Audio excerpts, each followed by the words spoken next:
Well, I've dressed wrongly for this.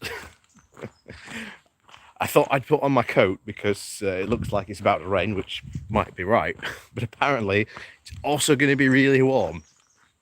It was highlighted me by just two people walking by in like tank tops and like jeans, and I'm like, okay, I've dressed wrongly for today.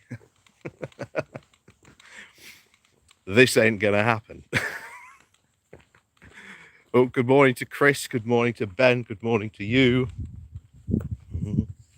Let's try and pass this now. There we go. Like I say, we've got some good morning pony boy actions here. Even got this little fella. Oh, Karen, good morning to you. Good morning, afternoon from Thailand, from Crowbad. Chris, good morning to you as well. Yes, welcome, one and all, to the Good Morning Walk with some very, very, very early pony boyness. Let's get around these guys and let's crack on, shall we? Like I say, I have put this on. I put on my big jacket. I don't think I'm going to need it. This is one of the times when you've accidentally walked out with your big coat on and you've realised, it's not actually that cold. But maybe if it rains, I might be rewarded with some at least forthright thinking of putting it on.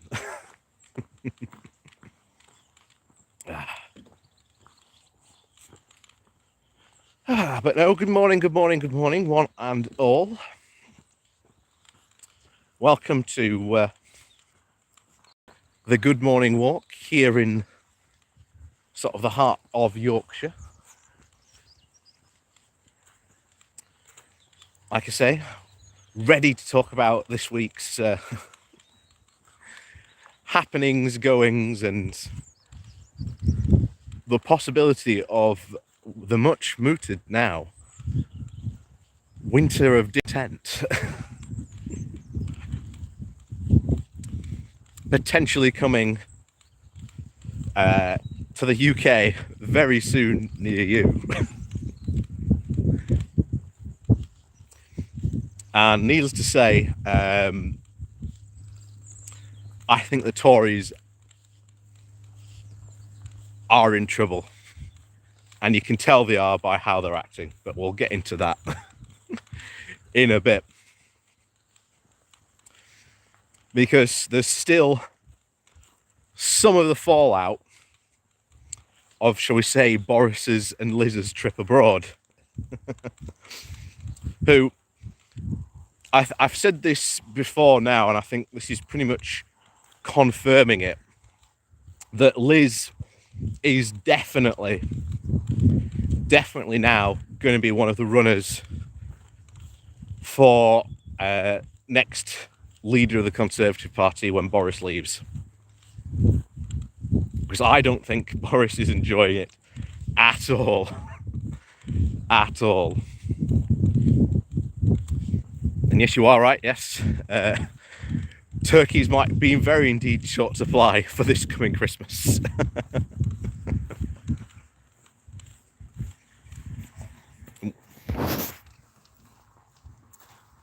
So it could be, and like I say, we've got gas shortages, which is driving up the price of electricity. We've, you tell people not to panic buy fuel. What are people going to do? Going to panic buy fuel. If I was the Prime Minister in this situation, the last thing, like generally, the last thing I would do is tell people not to panic buy. Because what are people going to do? They're going to go out, they're going to panic. So it was pretty obvious that as soon as the government said, please do not panic buy, there is enough fuel, what do people go and do? Oh, was that Emerald? I think I saw. Yep, Emerald. Hello, good morning to you.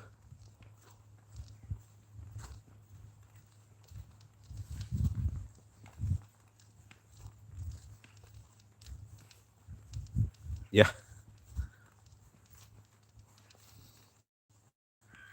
Yep, plate of crayfish and Japanese seaweed. That's going to be on people's Christmas menu, definitely.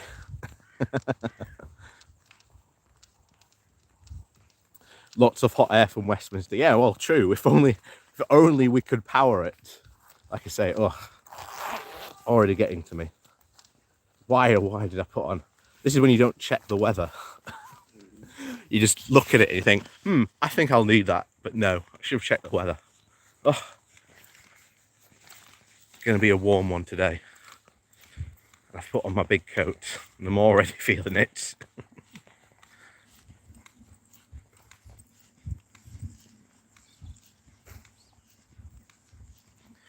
The thing about the plastic bags in the fuel, that's wrong. That is actually wrong. So let's correct the record on that. If you've been seeing someone, quote, panic buying and putting, shall we say, fuel in the bag, in like a plastic bag, that's not in the UK. A lot of people are misreporting that as wrong. Morning. But yeah, that's completely wrong, by the way. That happened last year in Alabama. So let's correct that mistake before we continue on and people think that's in the UK. No, that's not in the UK. That happened last year, so let's correct that.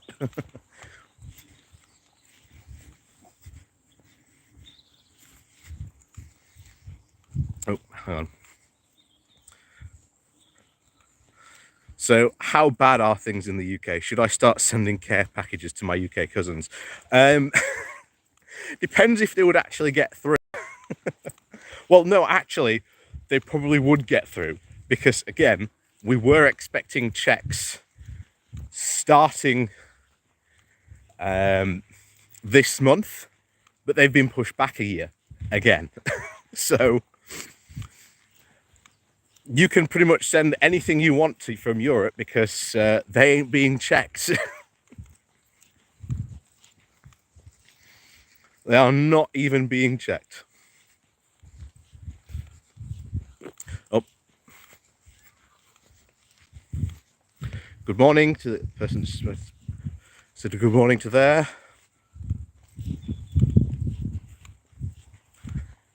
And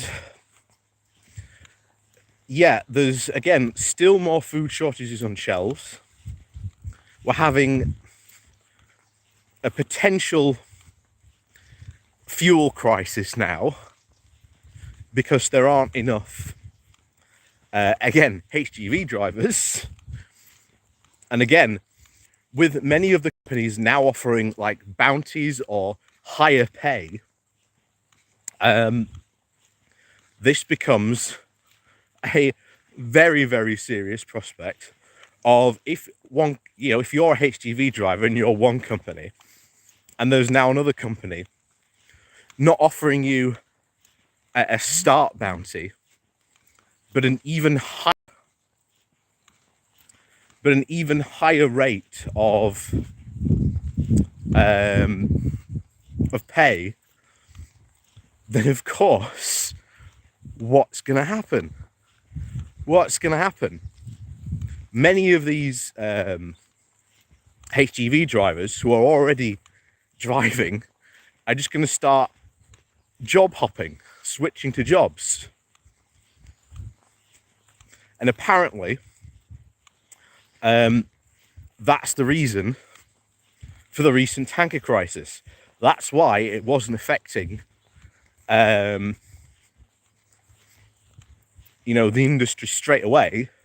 But because there has been these bounties, so to say, put on people who are already qualified, they're now jumping from those tanker driving jobs to goods delivery jobs, because they're offering, those bounties, they're offering that better pay.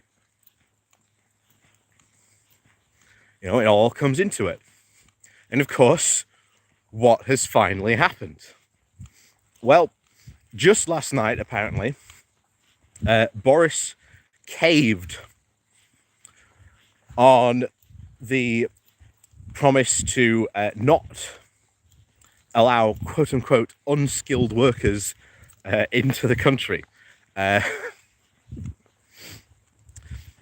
Because again, even if you look like pre-Brexit and like the HGV driver job gap, that gap was always there, but it was helped to be filled by the Europeans who would come over and help drive. Not only that, we've also lost a lot of European logistics companies as well, because they're now refusing to just operate in the UK because of all the new rules that the government have imposed. So, this is a complete triple whammy. You've got COVID that's, again, still causing problems. A lot of people are still expecting potentially a winter lockdown. We've got food problems of, not enough food being delivered. We've then got a CO2 problem, which is heavily affecting the meat industry, because that gas is used to, again, help to seal and pack the meat. We've got a problem that there just aren't enough slaughterhouse workers. So now you've got problems of pigs, cows, turkeys being built up on a farm, not being able to be sent to a slaughterhouse. The slaughterhouses are in a situation where, because they haven't got enough workers, their yards are full and they cannot take any more animals. And again, a lot of these jobs were helped and filled by European workers. And I've said before, one of the effects is we're going to see just how reliant we actually were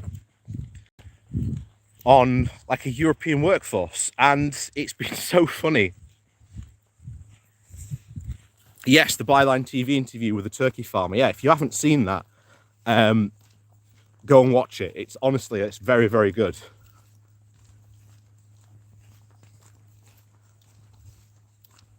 But all these consequences were talked about and foreseen, and it hasn't happened. Not only that, we've got all these disasters looming at us, and then we've got the big fights coming for the Conservatives in the autumn around the budget, about the cuts to the universal credit, the basic ending of furlough. I mean, this is right. This is our furlough scheme compared to like the rest of Europe. Our furlough scheme ends in a month's time. That's it. No more furlough. So we've had lots of UK companies desperately trying to get people back into work as quickly as possible. But what's happened? We've seen a massive increase in coronavirus cases. You know, there's this idea I think a lot of people seem to have of, oh, COVID's gone, it's not there. No, it's still very much there. It's still very much there and out there. And we've got to be really careful. Because if we end up with a variant that is immune to our current vaccines, well, that's where real problems begin. That's where real problems can really begin. Because then we're right back to square one. Right back to square one.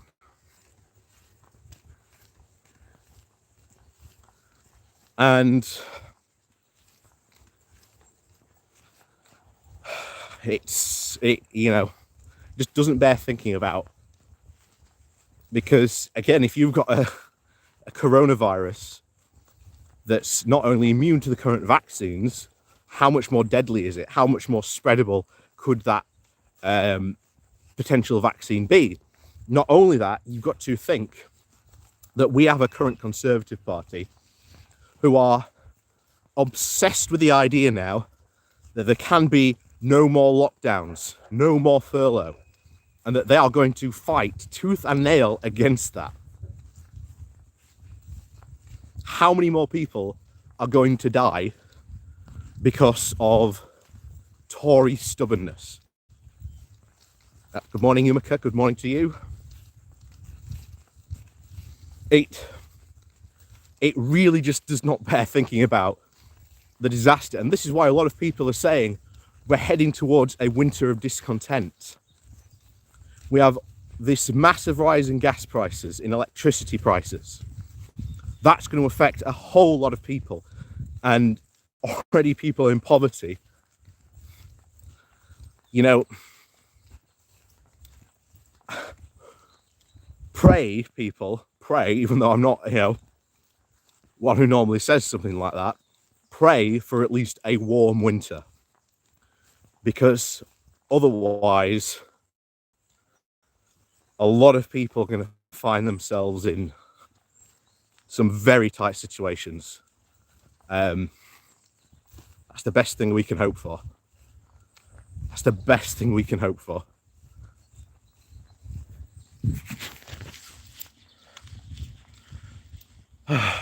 And then, of course, yeah, we went wildly off track there.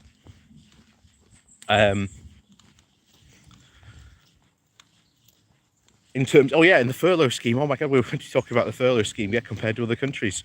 Other countries' furlough schemes are still not only set to go, but set to sunset out, because other European countries have realised that their furlough schemes may need to continue for certain industries, because other industries are having more problems with the coronavirus than others. Winter is coming. Game of Brexit. It's true. Very true. Thank you very much there, Yumika.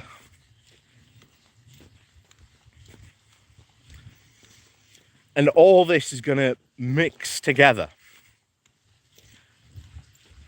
And it's going to fall right on the Tories, because there is no getting out of this for them. There is absolutely no getting out of this for them. Even if they go, oh, well, it's the coronavirus, the opposition can literally just turn around and go, well, hold on, why aren't you protecting us from this? But you're going to have Conservative MPs who are going to be dead set against it. It's... honestly, this... like, the run-up to Christmas in the UK is going to be... is going to be crazy. It really is.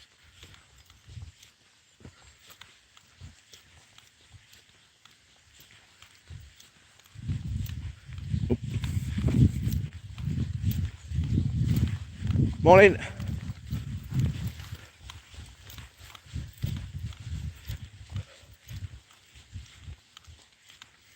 And then And then, interestingly enough, because of Boris's performance at the UN, I mean, Jesus Christ.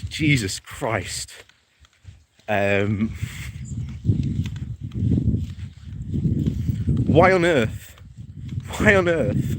would you quote Kermit the Frog? Like, what on earth goes through Boris Johnson's head? Like, what on earth goes through this man's head?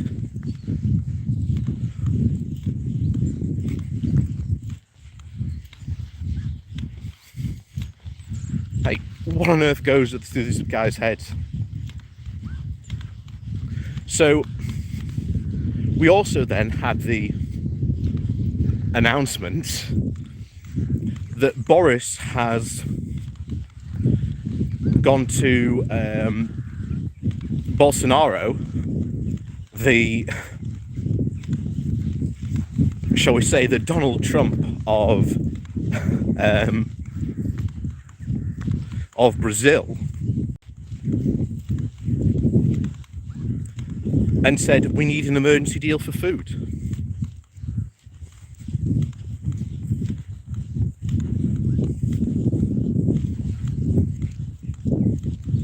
So now there's an emergency deal potentially going in with Brazil, which could be very, very interesting for our farmers, because that could give them a lot of trouble. Oh. Cows in the background.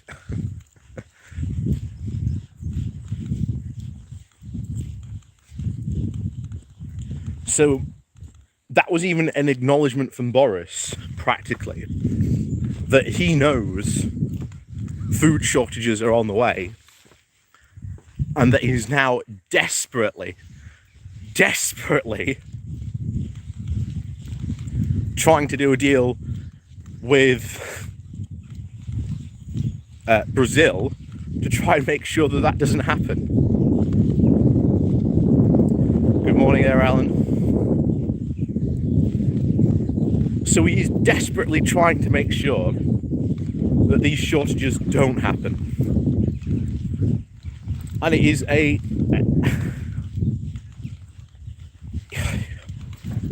and the thing is, we know now that this is like an actual serious problem, because the Tories do not deal in long-term solutions.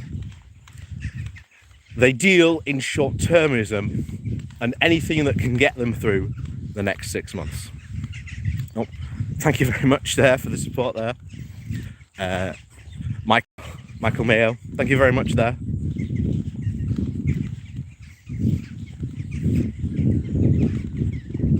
You know, they are desperate for this. So this, again, trying to get this quote-unquote emergency deal on food is shocking. It really is. But I know a lot of people have been calling him a muppet in chat, but at least in the Muppet Show, Kermit kept the show running. You know, that was Kermit's job. He kept the show running. He kept things on track. He helped to deal with crises, came to deal with solutions, you know.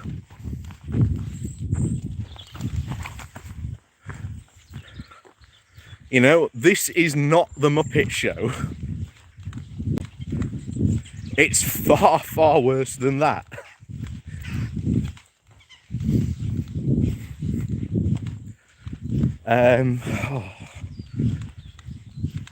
And then you've got the interesting rumours coming out of the Tory party.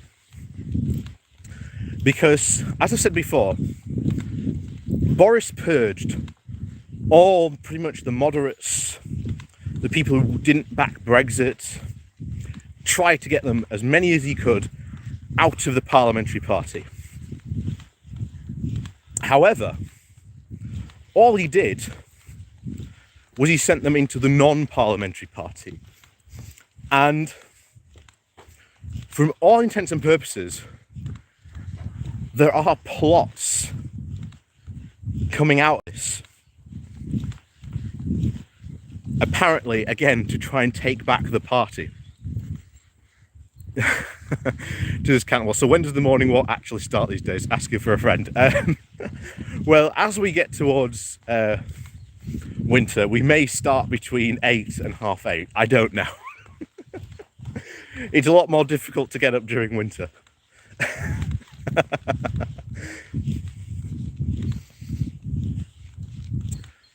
But yeah, these plots could be very interesting. So keep an eye out for some potentially very, very interesting fringe events happening at the Conservative Party conference in a few weeks. Also today we have the Labour Party conference starting today. Needless to say, I'm not a happy bunny with Keir Starmer. It looks like that apparently last night the unions let loose on Starmer for trying to change the rules and told him that they were not happy and that they would not back the changes to the rules. So it looks like that's probably not going to happen. There was also very much a backlash against last night about the current General Secretary and giving him the boot as well. So, like I say, the Labour conference this weekend could be very, very, very interesting. I might, depending on how it goes and as the news comes out of the conference,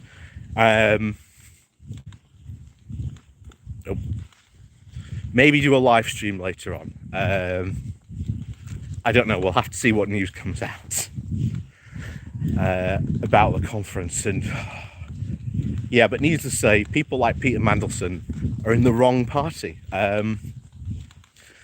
They should either A, go and join the Conservatives as like a centrist, or should probably go join the Liberal Democrats. Up to this kind of, well, maybe have an 8:30 start as a winter start time, probably. Oop. Oop.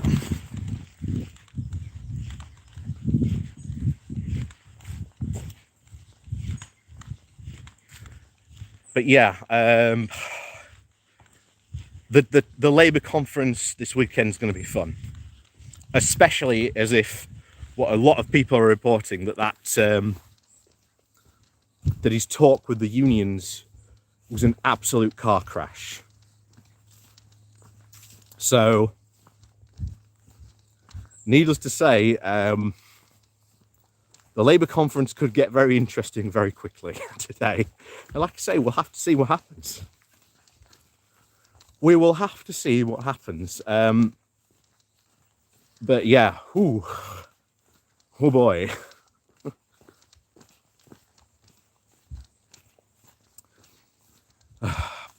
But as I've said before, the idea that you can fight this current Conservative Party with the Blairite playbook is outdated.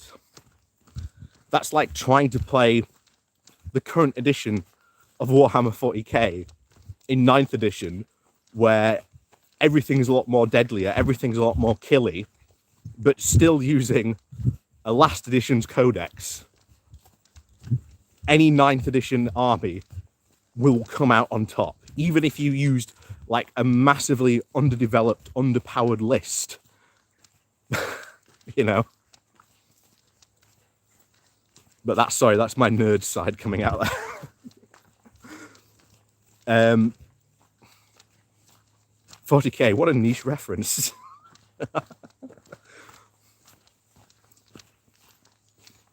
But yeah,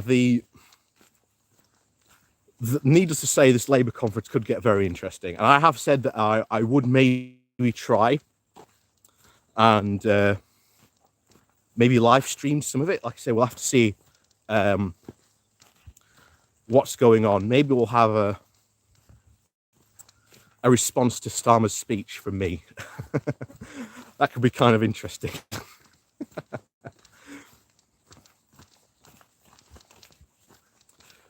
So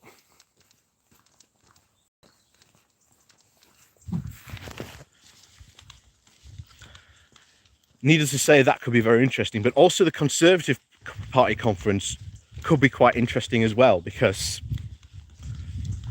if the moderates in the party, as well as a lot of the business leaders who are being heavily affected by Boris's own deal, then yeah, things could get very interesting very quickly. But we've also got rumours, as we've said before, that Boris could very likely try to call another early election in 2023. So if there's to be any trouble, if there is to be any trouble in the Labour Party, it needs to happen now, because any of the next election that could potentially happen, whether it happens 3 years today or even 4 years from now, we need to fight under the assumption that we need to get rid of the Conservatives. We need to boot them out of power. And I'll say this now, even if Starmer does push through all this stuff, does start talking about how more like, we need to work with more privatized companies and bring them into the government. Again, one thing that we definitely learned during the coronavirus is that private companies really can't hold a candle to what the public sector is capable of doing. We had Public Health England during the start of the pandemic literally saying, let us do our work, let us get on with it, we know what we've got to do, just let us do it. And yet Matt Hancock just wouldn't let them do it. And of course that's where we brought in, the test and trace program, which was a colossal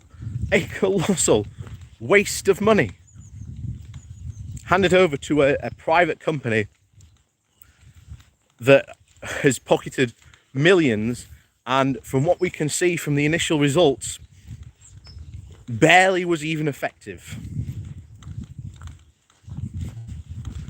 So, and the thing is, I'm not against the government saying, let's bring in a private company. I'm fine with it, but I changed the rules so that the government was in far more control. So, for example, if this test and trace, it's only meant to have been about 19% effective in sort of helping to deal with the pandemic, which is absolutely shocking. There should be controls where the government just goes and just takes over it and just recoups all its money because that private company has failed to deliver on its contract. But that's not the case. And I'd be far more in favour of harsh punishments for companies that do this, because this happened 2 years ago to my local hospital. They hired out got a company to provide an extra, with the portable scanners. They then turn around and started saying, oh, we're actually going to start charging you more money, when they'd already signed a contract for a specific amount. And there was nothing Barnsley Hospital could do, because it was in that contract that if the private contractor wanted to, could just suddenly increase its amount. And suddenly Barnsley Hospital was paying like 4 times the amount for this portable CTI scanner. You know, and that is because of rule changes brought in by David Cameron and his government that gave more power to private companies in the NHS. So again, rules like that should definitely be changed so that the government, or shall we say the private sector, is in control of that contract and has the scrutiny to be able to look over what these private companies are doing, like where's the money going and whatnot. Because I'll tell you now, Boris has promised a look into this whole COVID nonsense. We've got the Good Law Project going hard on people like Matt Hancock, now saying that Matt Hancock now has to hand over all his private WhatsApp communications. So none of this is going to play well for the Tories. None of it. It's just at the moment, unfortunately, we seem to have a Labour Party who's relying on, as is in the leak of, shall we say, his Fabian address to the Fabian Society pamphlet, a speech that was pretty much written via a public support channel, not what people actually want, but there you go.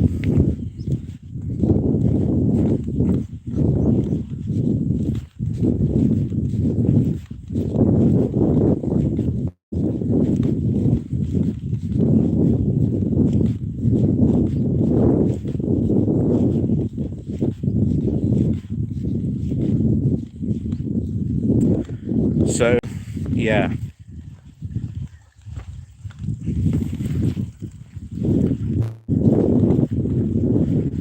And remember, you've got even a situation here where even the press are now starting to turn attention to these problems. And even the press are having a very hard time of not saying, oh, it's Brexit that's the problem.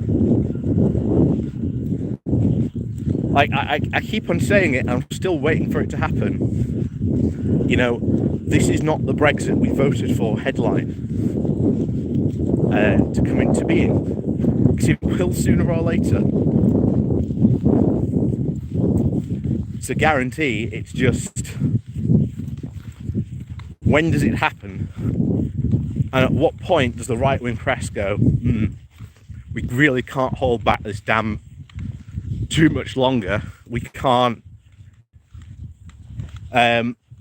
spin this out any more longer. It's Brexit that's the problem. So, I mean, you even had a Tory MP a couple of weeks ago stand up and say that Brexit was causing a problem for his farm. And of course, the reactions on the front bench were incredibly telling about this. So,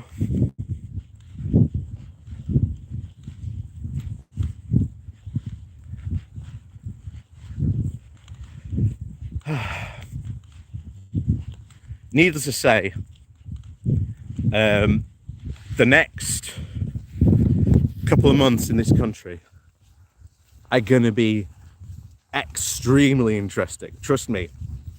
I've sort of in the past couple of months sort of not had a lot to talk about because again, the Parliament was on holiday and very, very little stuff actually happened. But trust me, in the next couple of months, I think there's going to be so much stuff. So much stuff. for us to talk about. It's just going to be overwhelming. It's going to be absolutely overwhelming. But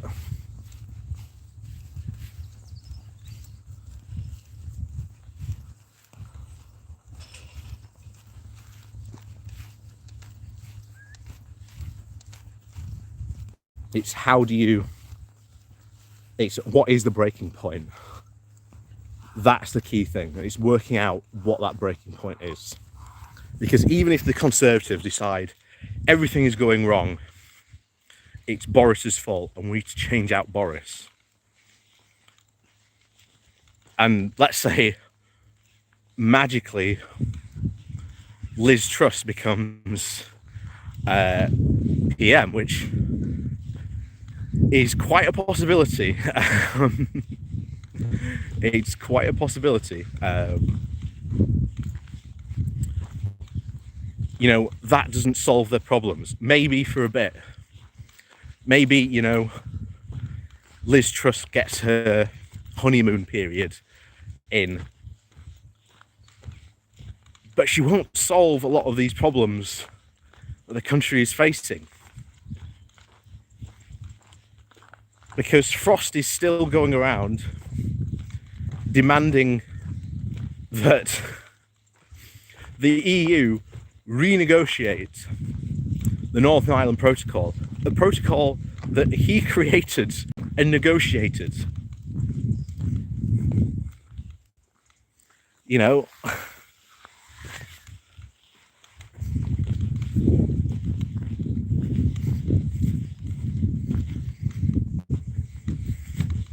that's where we get to.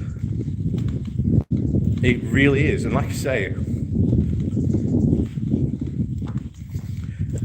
this weekend could be quite interesting, obviously, with the Labour conference. You know, like I say, if it all starts to really hit the fan at the Labour conference, then expect me to do a live stream covering what the hell's going on.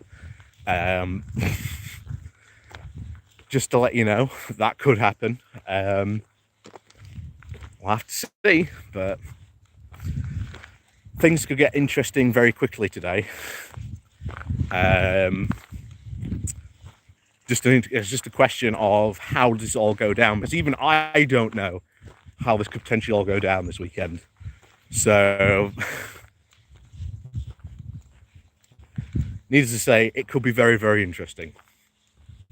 But as always, thank you very much for joining me on this good morning walk. Like I say, please do remember to hit that like, share and subscribe button if you are new to the channel. But like I say, those likes and shares do help a lot as well. Also down below there are links to my Patreon page and a one-off donation link called Buy Me Coffee, where you can, well, buy me coffee. And thank you very much to all the people who have donated during the stream today. Thank you very, very much. I'm off to go enjoy my weekend. So, as we always say, if you can't be safe, be sensible. Did you get that coffee I sent you? I don't know.